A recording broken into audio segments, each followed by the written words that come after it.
Olá novamente, muito boa noite. Ahm, Queria aqui deixar umas pequenas palavras, poucos minutos hoje, verdadeiramente, sobre a questão do verdadeiro Natal, sobre a questão aquilo que foi assim uma frase aqui assim à minha mente, o Natal sobrenatural. Aliás, toda a vinda de Cristo, toda a existência de Cristo, a entrada do Filho de Deus nesta dimensão foi tudo sobrenatural. Mas queria aqui chamar a atenção para algo que penso que nem sempre é mencionado e que não muitas pessoas sabem.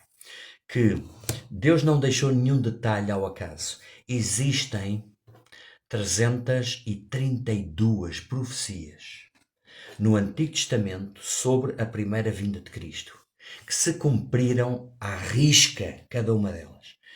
Não, não conseguiria lembrar-me nem ir a todas elas, mas quero aqui deixar nestes poucos segundos, minutos, algo para chamar a vossa atenção, porque a vinda de Jesus Cristo nesta dimensão, a entrada do Filho de Deus para nos salvar, não foi por acaso, não é invenção dos homens, foi registada ao detalhe de centenas e centenas de anos antes da vinda de Cristo. Por exemplo, assim rapidamente algumas. E ainda antes de eu ir àquela que eu queria mencionar, há aqui uma passagem exatamente sobre o local onde Jesus nasceu, Belém, não é? Um, Naquele tempo orquestrou-se ali, houve ali uma situação em que todas as pessoas tinham que ir a Belém para eram os censos. E eu hoje ouvi um vídeo muito interessante, muito bom sobre isso. E nada foi por acaso. Mas isto já estava registado que iria acontecer assim 700 anos antes, através da boca do profeta Miqueias, que viveu ali profetizou entre o ano 740 e 710 antes de Cristo. Estamos a falar no século oitavo antes de Cristo.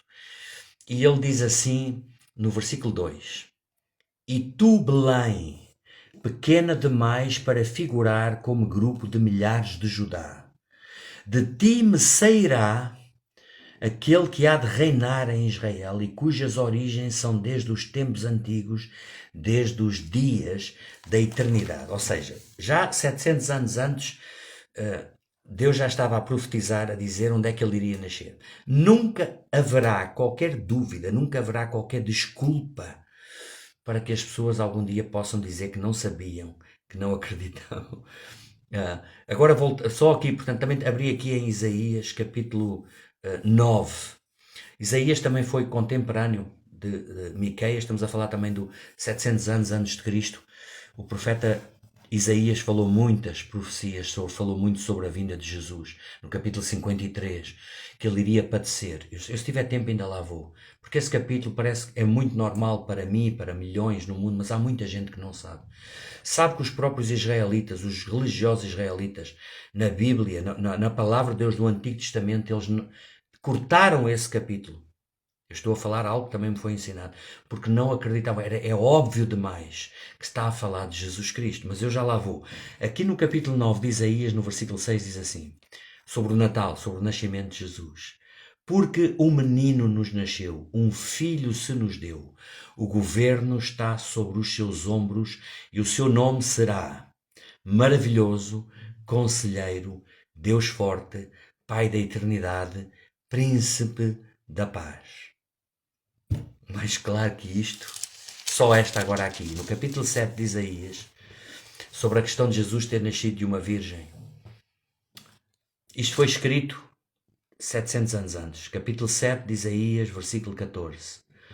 Portanto, o Senhor mesmo vos dará um sinal. Qual era o sinal?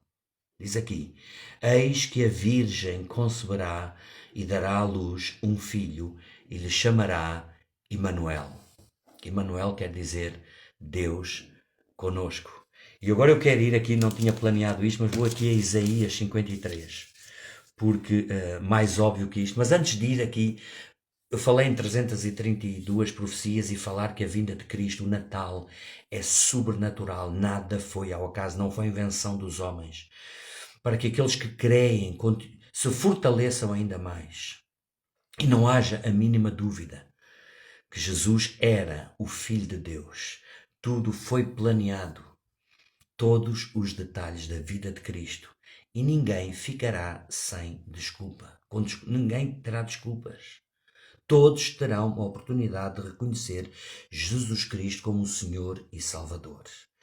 Está escrito, por exemplo, acho que é os profetas Zacarias, em que foi profetizado, também alguns 500 anos antes de Cristo, que ele iria entrar em Jerusalém montado num jumento. Está escrito também que ele iria ser crucificado entre dois salteadores. Entre estas 332 profecias, tudo foi profetizado ao detalhe. Foi profetizado que ele iria ser traído por aquele que estava ao seu lado, um dos seus. Os detalhes são absolutamente estonteantes e nenhum deles falhou. E agora aqui, só para lhes falar sobre isto, sobre a questão do que Jesus veio fazer. Não se esqueça que aquilo que eu vou ler agora não foi escrito depois de Jesus ter nascido. Foi escrito 700 anos antes, sobre a obra expiatória de Cristo. Diz assim: certamente ele tomou sobre si as nossas enfermidades. Capítulo 53 de Isaías, versículo 4. E as nossas dores levou sobre si. Nós o reputávamos por aflito, ferido de Deus e oprimido. Mas ele foi traspassado pelas nossas transgressões e moído pelas nossas iniquidades. O castigo que nos traz a paz estava sobre ele, e pelas suas pisaduras fomos sarados. E continua: todos nós andávamos desgarrados como ovelhas, cada um se desviava pelo seu caminho. Mas o Senhor fez cair sobre ele a iniquidade de todos nós. Ele foi oprimido e humilhado, e não abriu a sua boca. Como cordeiro foi levado ao matadouro, e como ovelha muda perante os seus tosqueadores, ele não abriu a boca. Ouça agora aqui, continua. Designaram-lhe a sepultura com os perversos, mas com o rico esteve na sua morte, posto que nunca fez injustiça, nem dolo algum se achou na sua boca. Isto fala de onde ele foi sepultado. Foi sepultado no sepulcro da família de José de Arimateia. Eu só queria deixar estas palavras. Já chega, não é preciso mais. Porque aquele que quer crer, isto será mais um fundamento, mais um alicerce que vem dar fortaleza. Agora, aquele que não quer, nunca irá crer, nunca irá entender. Mas eu fico maravilhado já há muitos anos que sempre me deixou curioso, no bom sentido, curioso para querer conhecer mais, porque se Deus conhece todas as coisas, uma das provas que Deus é Deus e que Jesus era quem ele dizia que era e que foi, é que ele conhecia o futuro. A prova de que as Escrituras são a verdade absoluta, que Deus é a verdade absoluta, é que ele conhece o fim, ele conhece o início, conhece o fim desde o início. Conhece o início desde o fim, ele conhece tudo, porque ele está fora desta dimensão. Então ele nos dá a palavra de Deus, ele nos dá profecias sobre o futuro, para que não haja a mínima dúvida que o Natal é a vinda do Filho de Deus que estava profetizado em todos os detalhes, 332 profecias que se cumpriram à risca. Só não vê quem não quer ver. Um Feliz Natal para todos. Jesus é o verdadeiro Natal e a vida eterna.